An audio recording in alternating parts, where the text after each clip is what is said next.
My agenda today is to take you through some tools how to win in the digital future. Every one of us uses digital devices. How many of us have a smartphone here? How many of you have? All of you. How many of you have an iPad here?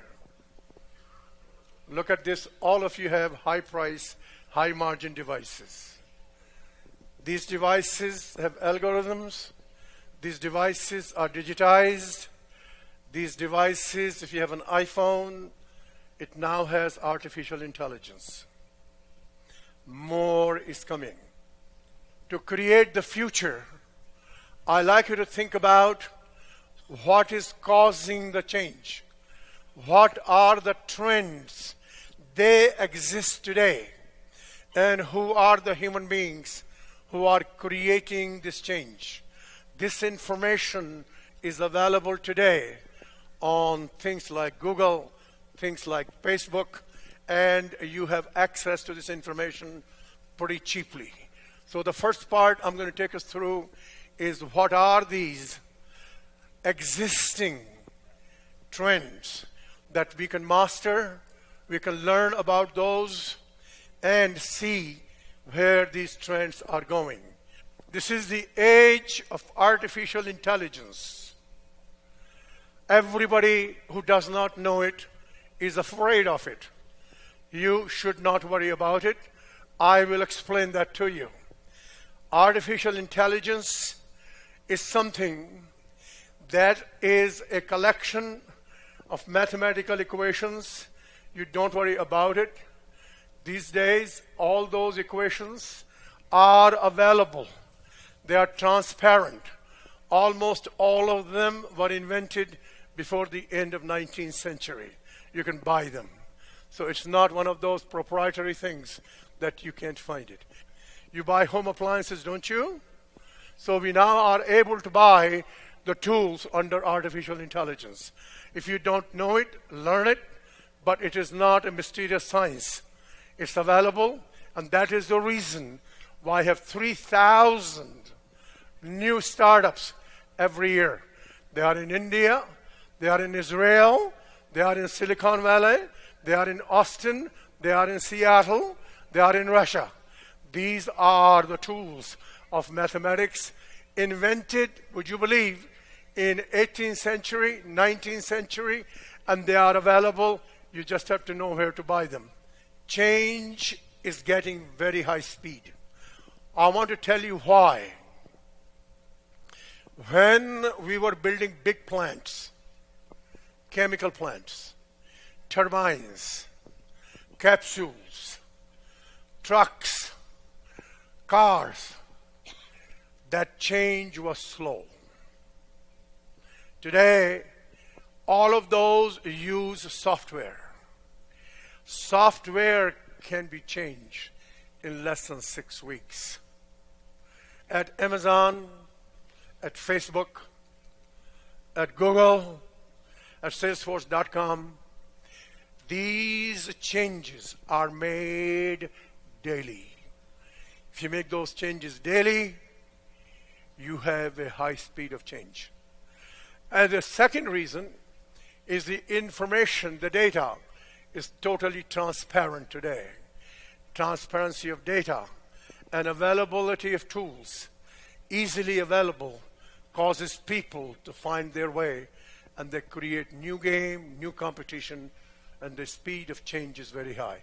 New technologies, algorithms, data has now begun to go and create new ways of manufacturing, new ways to analyze materials. Today, you can have a car built through 3D in 18 hours. It is done. I did not manufacture the idea. We now have aircraft engines. Aircraft engines, parts of the engines are now manufactured by 3D. In 3D, it's lighter metal, it's faster made.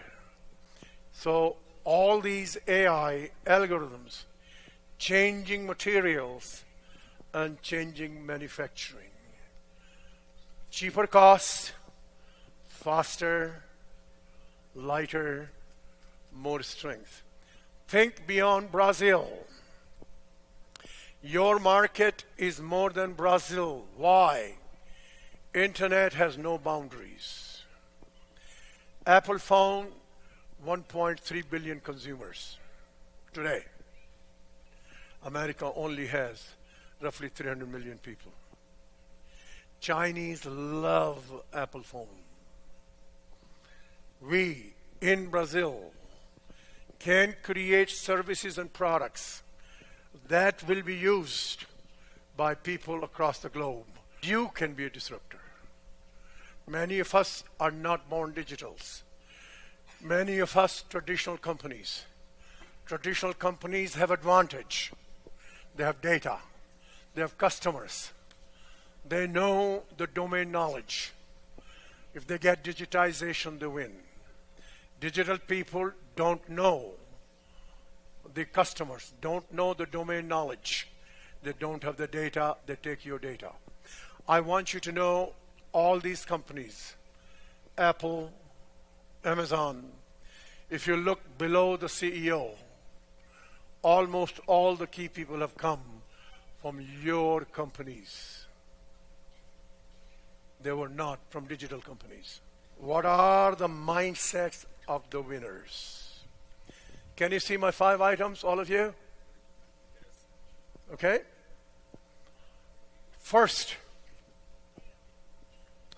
the future economy is a digital economy.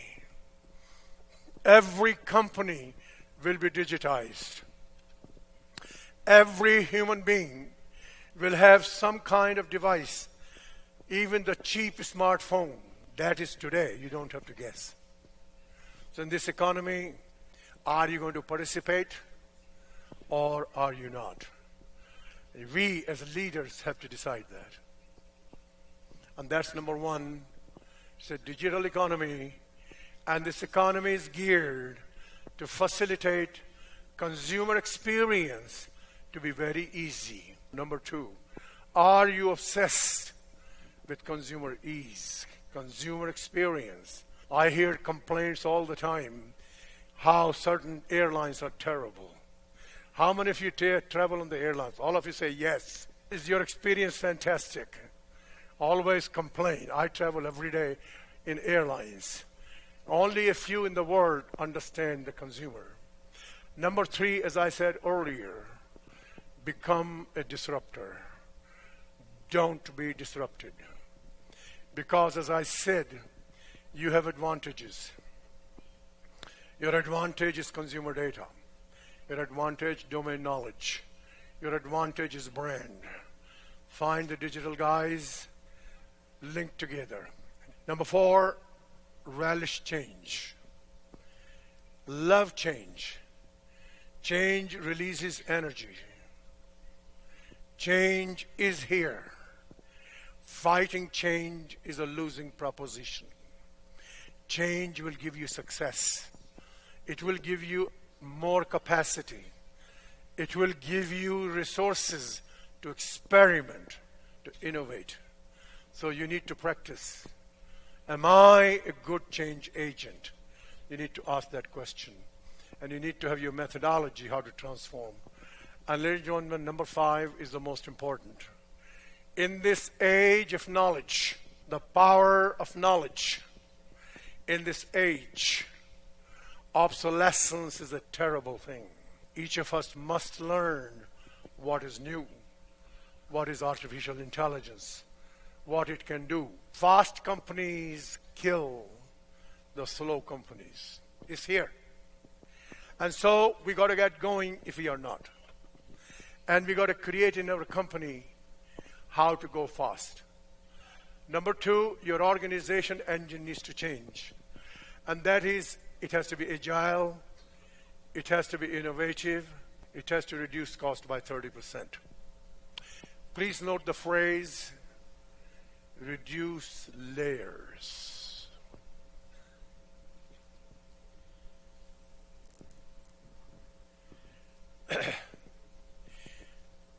There are companies that have 10 layers. 10 layers mean decision making is very slow. Correct? We cannot be slow. We got to convert organization structure into a team structure. You as a leader, what we need to do. Number one, become the master of speed, encourage innovation. Most importantly, learn what is the ease a customer wants, a client wants. Sometimes clients don't know that. You have to imagine it. Number two, learn new technologies. Internal combustion engine and cars change societies across the globe. Algorithms, data, AI, changing the world. You need to learn it. Number three, your business model got to change. It's not earnings per share, it is cash per share. Most CEOs still have not understood. Those who are willing to change are going to lead. People who are disrupting, they are no different than any one of us. Many of them do not have degrees. We look into the future. We look at the unstoppable trends. We have the mindset and aptitude how to win in the digital game. In doing that, first, look at the unstoppable trends. Read newspapers and see what is new. There's a news almost every day that is new, creating the change. But you need to observe it, extract it. Number two is, who are the disruptors? Right now, our digital companies, but traditional companies are coming, and they're causing structural change. Have a look, what is the winner's mindset? I have written down here 4. Ask yourself, what is yours? In doing that, create your mindset, create your aptitude, create your attitude that we are going to be winners. In doing that, what are the winner's strategies? And I've laid out 6 of those here. Examine your own. Which ones are yours? Which ones need to change? Where are you on the top curve in your industry, in your company? Because when things go wrong and when the curve bends, the decline here is very fast. Speed is a competitive advantage. Lack of speed is very, very detrimental. And here, your speed has to be in tune with the change. And my last item, ladies and gentlemen, is you as a leader. A single suggestion. It applies to me, applies to everybody on earth. Obsolescence is a terrible thing. The new game is learning new areas, new ideas. When I say obsolescence is a terrible thing, I'm defensive. When I say be on the cutting edge, it's on the offensive. We, us, other people create the future. Future does not come from the sky. Become future ready. Brazil has great business people. Think markets beyond Brazil. Thank you. Thank you very much.